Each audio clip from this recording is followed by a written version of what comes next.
এটা কি মামার বাড়ির আবদার নাকি স্যার? আপনি যা বলবেন সেটাই হয়ে যাবে। এই মেয়েকে যদি আপনি চাকরি দেন তাহলে আমি সবাইকে দেখে নেব।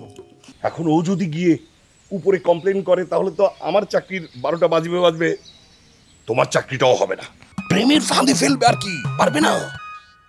হ্যাঁ, পারবো না কেন, অবশ্যই পারবো। গুড, চলো আমি তোমাকে ওর নাম্বারটা দিচ্ছি, আসো আসো আমার সাথে। বললে তো হবে না, আমাকে সবকিছু ঠিকঠাক করে তারপরে তো নিয়োগ দিতে হবে, তাই না? স্যার সব তো ঠিকই আছে, আমার চাকরিটা তো প্রায় কনফার্ম। আপনি কনফার্ম করে যান স্যার, নেন। সেখানেই তো সমস্যা। যদি আবেদন ঠিকঠাক ভাবে ফিল আপ করা না হয়, ভুলভাল হয়, তাহলে তো চাকরি তোমার হবে না, সেই স্থানে মৌসুমীর চাকরি হয়ে যাবে। আরে এটা কি মামার বাড়ির আবদার নাকি স্যার? আপনি যা বলবেন সেটাই হয়ে যাবে। দেখেন স্যার, যদি এভাবে চলতে থাকে তাহলে আমি আমার বাবাকে বলবো। বাবাকে বলবো উপর মহলে সবার সাথে কথা বলতে। না না, এত কিছু দরকার কি? বললাম তো, এই মেয়েকে যদি আপনি চাকরি দেন তাহলে আমি সবাইকে দেখে নেব। মারু, তোমার জন্য মারু।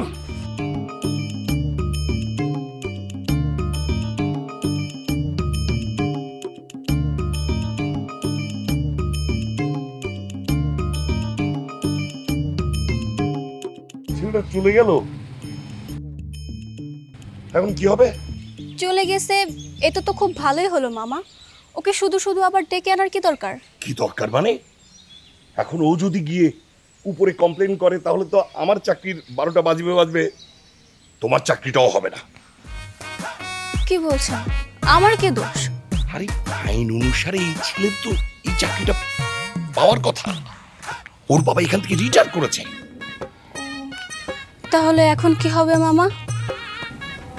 সেটাই তো ভাবছি, কি করা যায়। হ্যাঁ, একটা উপায় আছে। উপায়? কি উপায়?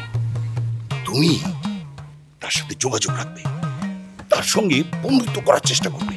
কি পারবে না? পারবো না কেন, অবশ্যই পারবো। কিন্তু তাতে কি কোনো কাজ হবে? হবে হবে, আরে অবশ্যই হবে। তুমি সুন্দরী একটা মেয়ে, তোমার সঙ্গে বন্ধুত্ব করতেই চাইবে। তুমি তাকে মাঝে মাঝে ফোন দিবে, আমি তোমাকে ওর নাম্বারটা দিচ্ছি, তারপর ওকে রাজি করাবে। প্রেমের ফাঁদে ফেলবে আর কি, পারবে না? হ্যাঁ, পারবো না কেন, অবশ্যই পারবো। গুড, চলো আমি তোমাকে ওর নাম্বারটা দিচ্ছি, আসো আসো আমার সাথে।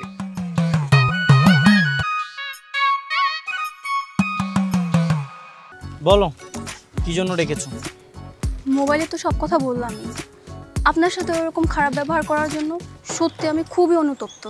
হ্যাঁ ঠিক আছে, ইটস ওকে। আমি আপনার বাইকের জরিমানা দিয়ে দিব, কোনো সমস্যা নেই। আপনি বলুন, আপনার বাইকের জন্য আপনাকে কত টাকা জরিমানা দিতে হবে? থাক, কোনো টাকা দেওয়া লাগবে না, আমি আমার বাইকটা সারিয়ে নিয়েছি। ও আচ্ছা, আরেকটু অনুরোধ ছিল। আবার কি? আপনি আবার চাকরিতে কোনো ঝামেলা করবেন না তো? এটা কেন বললে? কোনটা? আমি চাকরিতে কোনো ঝামেলা করবো না সেটা কেন বললে? না মানে, আপনি তো চাকরিটা ছেড়ে দিতেই চাচ্ছিলেন, শুধু আমার সাথে একটু রাগ ছিল বলে। রাগ এখনো আছে।